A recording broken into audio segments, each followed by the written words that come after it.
Welcome to another Nolan Business Solutions webinar. My name's David, and today we're going to be focusing on education. Specifically, we're going to be discussing Education Relationship Management, otherwise known as ERM. So, what is ERM?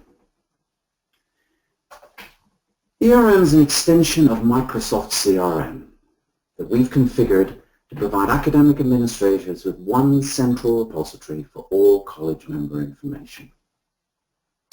While the system can hold information for academic, administrative and alumni members, today we're focusing on students. So at this point in time, I'm going to come out of here and go into my demonstration set. So here we have Microsoft CRM that we have adapted and customized using the standard tools to optimize the solution for academic offices. I've chosen to have a dashboard as my home page. You can have an unlimited number of dashboards. We've got a couple of templates that are specific to education. And a dashboard can comprise a mixture of graphs, as you can see here. We've got student fees. These are our unprocessed fees, which we'll come back to in a bit. Here we've got memberships of choir or junior exec, which we use for mailing lists, amongst other things. Here we've got students broken down by type. So if I click on this icon here, I can expand this out, and now I can see the records that are being used to make up the graph. Again, there's no limit to the number of graphs that you can have. If I drill on this sector, I'm now down to filtered automatically by the system so that I'm just seeing the undergraduates. I can carry on the filter. If I go down here, let's just say we pick gender. This time I'll pick a different graph type, drill into there. We've got a split between female and male. I'll click on male. We've now got a second filter and we're down to 36 records. Again, I can carry on drilling down. In fact, I can drill down across any element of the system that's held against the student record. We'll go to year of study, take a different graph type, expand that out, and we'll go into year 2. And so on, and we could carry on drilling ad infinitum. But here we now have, you can see, filters automatically applied on student type, year of study, and if I scroll across, gender male, giving us ultimately 16 records. Obviously, I want to get that out to Excel.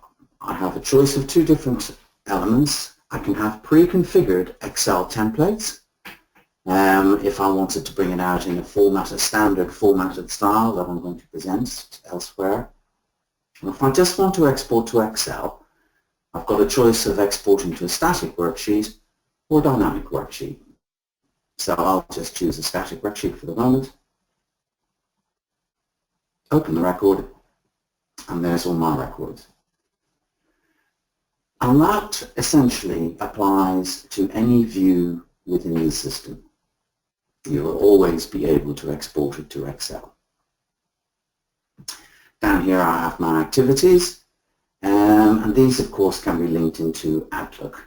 So ERM is taking advantage of the standard Microsoft CRM functionality to enable full tracking of all interaction with students, ensuring that all information is held centrally rather than across a number of individual PCs. If we go to the main menu bar, we choose members. We can see that there's a variety of options available here. We could go and have a look at students, academics. We could look into committees, research centres, dining rights, but we're just, as I said, going to stick to students today. Again, a variety of different views come out of the box, but there's absolutely no limit to the number of personal views that you can create yourself. We're just sticking with active students, because that does us for today. And For this, we're just going to drill into Daniel Andrews. Now, Daniel Andrews, undergraduate, year of study 2, male, so would have been one of the 16 records that was returned. Various other key information, trying to keep the screen reasonably clear and clean without cluttering it up, too much information. Scrolling down further, I can see address information and details. Very easy to incorporate further detail. This is just a very small subset of the information that we hold for the students. The center pane is the social activity pane. So this combines posts, which is a history of actions taken against the record, activities associated with Daniel Andrews, so you can see he's got a status review tomorrow, and notes. You can have an unlimited number of notes, you can have an unlimited number of attachments, and of course, as you'd expect, you can drill into the attachment and see what's going there and save it down to your PC.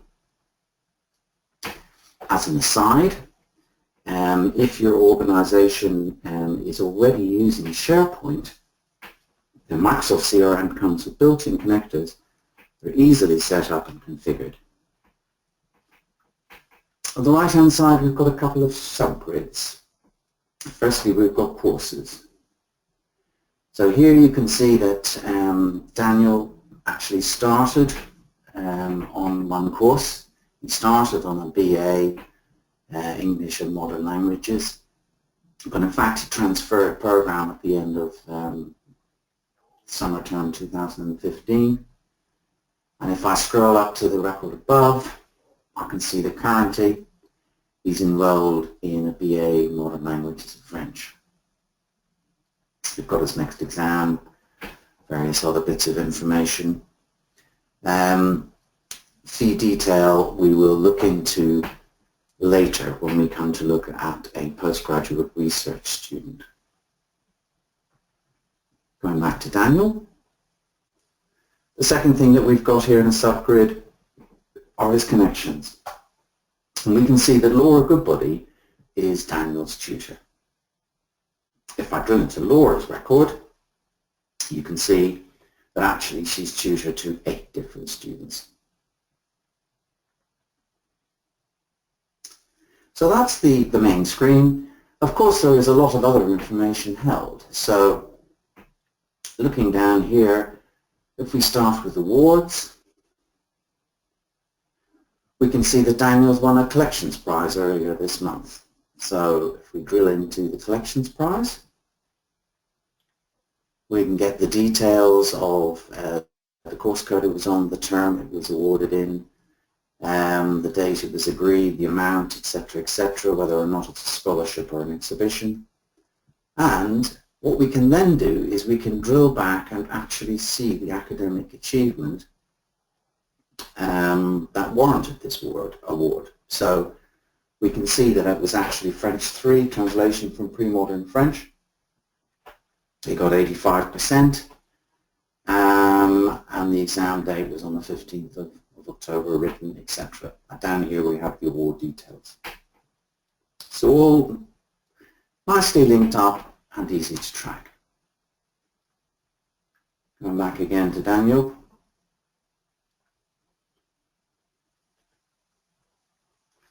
You can see some other information here now too. So I'll come back to member funding and fees, but just focusing in on a couple of specifics here. Firstly, we've got disciplinary. So not a particularly serious case here, excessive noise, fine 25 quid back in December 2015. But again, centrally held so that those that need to be able to see it can see it, and I'll discuss security in a minute. But equally, going back to Daniel, we can also hold medical information. So here we can see that Daniel's actually got dyslexia. excuse me, we can see that the tutors need to be informed, we can see that it impacts exams, and we can see that actually it's been agreed that he's going to be given 10 minutes per hour additional time on exams.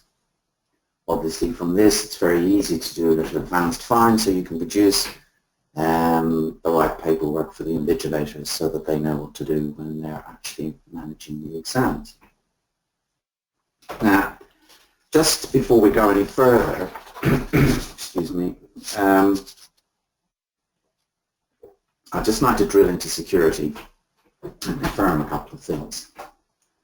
So we've got a whole series of different roles here. A number of them come out of the box with Microsoft CRM, and a number of them come out of the box and package ERM from here. I look at ERM Power User, which is the most powerful template we provide. You can see that anybody with this role assigned can effectively do anything they want within reason apart from delete. So these are all the additional entities or elements that we have created within Microsoft CRM that are pertinent to academic life. For each of these entities you can give specific rights on either create, read, write, delete, append to, assign or share. And what's more, you can give those rights to records that have actually been created by the individual, records that are part of their team and children's team, or across the whole organization. As the most powerful user, the ERM Power User template is built on organization level. If, however, we go and have a look at the ERM Standard User, and I go into custom entities, you'll see that this person has considerably less rights. So for most things, they don't have any rights at all. And scrolling down specifically, you'll see that with Disciplinary, they really do have no rights at all. So what that means is that if somebody only has the ERM Standard User role, they simply won't be aware that disciplinary information is being held, let alone have the ability to go and have a look at it. Likewise, if I scroll down, you'll see that medical is exactly the same. So I just wanted to point that out because obviously I'm operating here as a systems administrator. I can do anything I want. An important part of the initiation of any implementation project is to determine who should be allowed to see what, why, where, and when. So, if we go back in here, we go back to students, and this time we'll briefly just pop into Jalen Crowther. Now, Jalen Crowther is another undergraduate, another year 2, but the key difference here is that she is an overseas student. And one of the things that we can also do for an overseas student is manage the visas. So we can drill in here and have a look at the visa, when it was issued, when it was expired, etc., the type. But possibly more important, we can actually keep a log of the monitoring evidence. And of course, if we need to produce this, we can of course export to Excel, just like everything else we can get. Going back to students, we'll now go and have a look at Georgina Best. Excuse me. Now, for a start, Georgina is a postgraduate research, so we have different issues when it comes to fee generation, etc., etc. And in actual fact, if I drill into Georgina's course, you see she hasn't actually started yet. We have this loaded because A, she has already accepted the offer.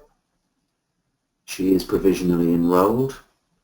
This gives us an opportunity to sort out her college advisor. It gives us the ability to sort out any accommodation issues that need to be resolved. But probably more importantly, it gives us a chance to generate the fees so that we can get them out to Georgina in a timely manner. Looking down here through the student course record, there's a few flags here that are slightly different. For a start, we have track fees issued and track student residency set to yes. Now, track student residency, that is relating effectively to the student residencies. So on creation of a new student starting up a new postgraduate research course, the system will automatically generate a record for each of the terms that the student will be in residence at the college during the course, assuming that they don't suspend or intermit during the course of the things. When we're doing the automatic fee generation for postgraduate research students, if there is no residency record for a term, the system does not produce a fee for that term. So if, for instance, next year Georgina was to suspend for MT 2017 and we were to run the fee generation software during the summer, only two terms worth of fees would be produced for Georgina.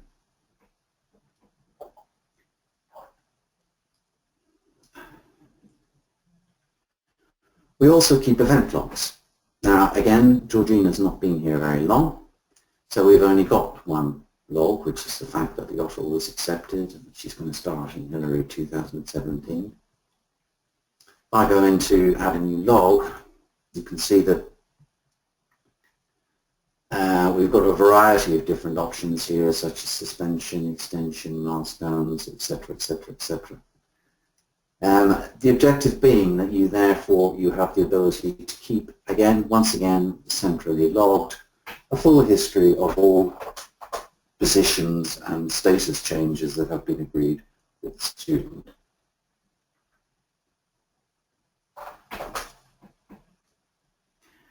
Come back here to Georgina's record. We can just check out funding. So all aspects of a student's funding can be maintained in ERM. We can see here that the university fee is being sponsored partially by France Active, who are paying £1,500 towards the fee. The college fee, we can see, is actually being funded by the college, and it's going to be 100%. As far as the college deposit is concerned, Georgina is going to pay that herself, because effectively a blank sponsor there means it is self-funded. And that can be done for all deposits, whatever. Finally, we can see the fees. So here we have 4 fees that have been generated. 2 college fees, 1 for each term, 2 university fees, 1 for each term. I can drill into any of those. If I now go and pick up a different menu, we'll pick up the fees menu, and we'll go to fee reports.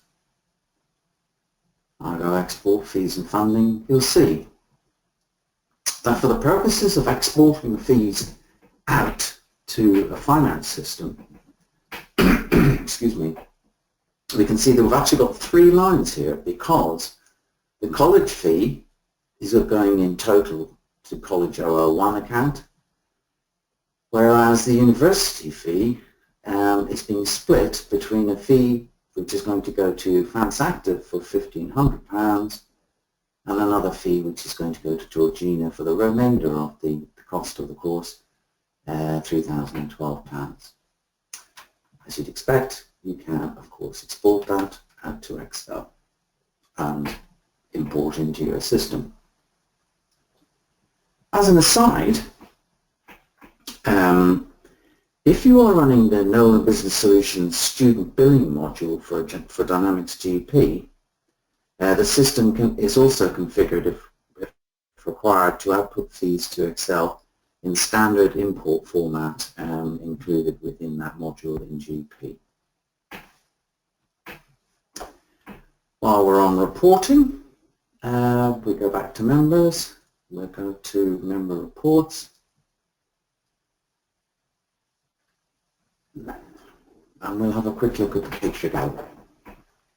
Now, we did carry out a survey a couple of years ago and discovered that actually, while we had about 50 different reports built for the system, some colleges weren't actually using any. I don't think any college was using more than about 5 or 6, but the one report that was commonly used was this picture gallery in a grid format. Very handy for distributing to the Porters Lodge if they don't have access to the system directly. Depends really on how the college is set up individually. But this gives a chance to have a picture so that if somebody comes up to the Porters Lodge, excuse me, claiming to be somebody, that they can easily check that. What most people use is Advanced Find. So Advanced Find, what I'll do, so excuse me, if I go back to students, and go into Advanced Find, the first thing that you'll see is that it's recognized that I'm dealing with contacts, which is students.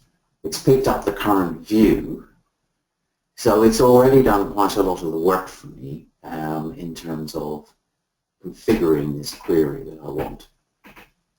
And active students are categorized as the student flag being set to yes and the status flag being set to active.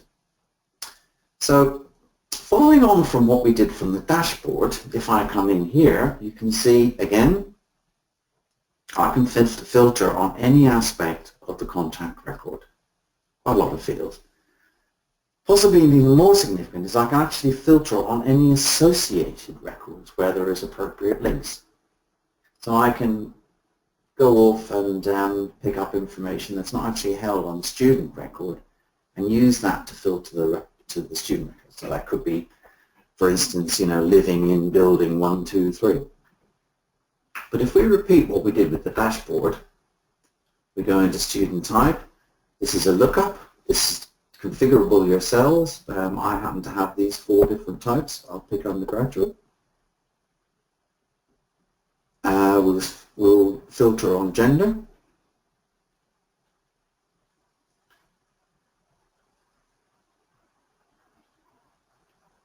And this is a drop down. And we'll filter on your study, which is actually a text field. So we'll just put a 2 in there. I can edit the columns. So here are the columns from my active students view. I can go in here and just to show you that what one can do, I'll add initials.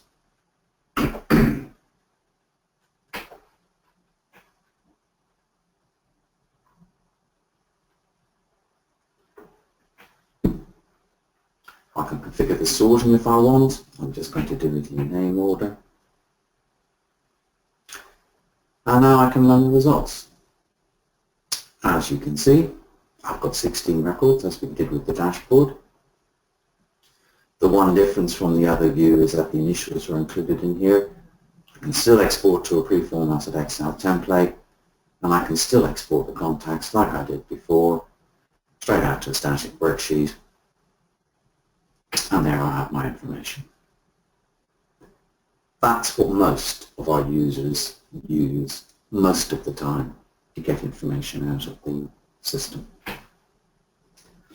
So, let's move on and give a little thought to communication. Excuse me. And mailing lists. Now, mailing lists, Microsoft CRM allows the generation of what is known as a dynamic mailing list. So, if I go back to, just click over here, if I go back to my dashboard, you'll see here that if I go into the junior exec there, I've got my seven different members, as I have here. But as opposed to those having been keyed in, they are actually held as a result of a query. So in order to be on this mailing list, you need to have a group membership record, be a member of the JCR, and have your status as active. And we then use that as a query. What that means is that next year, when the JCR has been re-elected and we have a different group of individuals, some of which may be the same, but some not, anything that's been set up in terms of mailing to the JCR executive will need absolutely no maintenance, because the list of recipients will be dynamically updated depending on how you maintain your group memberships. You can have as many groups as you want, and so that can be used for anything from academic committees, sending out agendas and minutes, through to anything you want, really.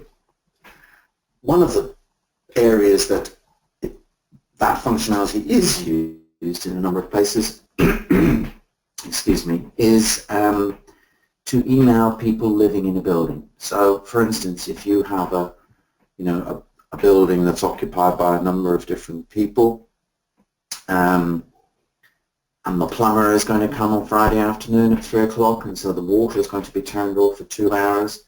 If you've got your mailing list set up for that building, then by virtue of the accommodation element of the system here, you know you can email everyone, and you're emailing everybody who's in occupation at the time, rather than before or in the future.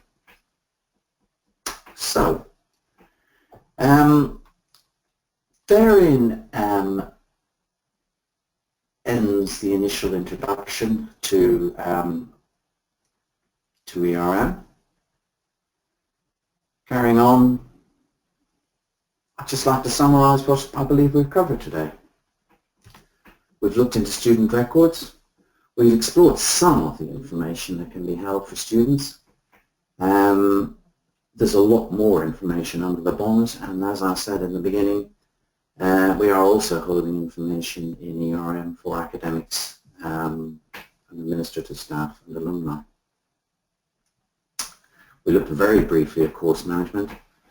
Obviously, the core course details are held in the background, and there are routines for picking up that information when you create new courses for students. Whether or not fees need to be tracked, etc., is all there associated with the course. We've also seen how that information can be exported to a finance system. And finally, we touched on how graduate billing can manage mid-year starters and suspensions. Communication, we looked at mailing lists very briefly and discussed their usefulness. Management information and reporting, we've looked at dashboards, we've looked at advanced find, and we've looked at formatted reports. Integration with other systems, we've specifically mentioned Outlook. Microsoft CRM actually runs within Outlook as opposed to integrating to Outlook. And obviously you can synchronize all your appointments, contacts, etc., etc., etc. We spoke briefly about SharePoint integration, excuse me, how you can use the built-in connectors to share documentation with SharePoint, which of course can be accessed via SharePoint for people who do not have actually a license for Microsoft CRM. And we spoke about integrations to Microsoft Dynamics GP, pushing over either student stroke academic debtor information or fees. And finally, we looked at security. We looked at how security roles can restrict access to specific details. If further control is required, then field-level security is supported and a full audit trail can be enabled on any element of the system. So thank you for listening. I hope this session has been of use to you. For further information, please contact Nolan Business Solutions by any of these methods. Until next time, thank you very much and goodbye.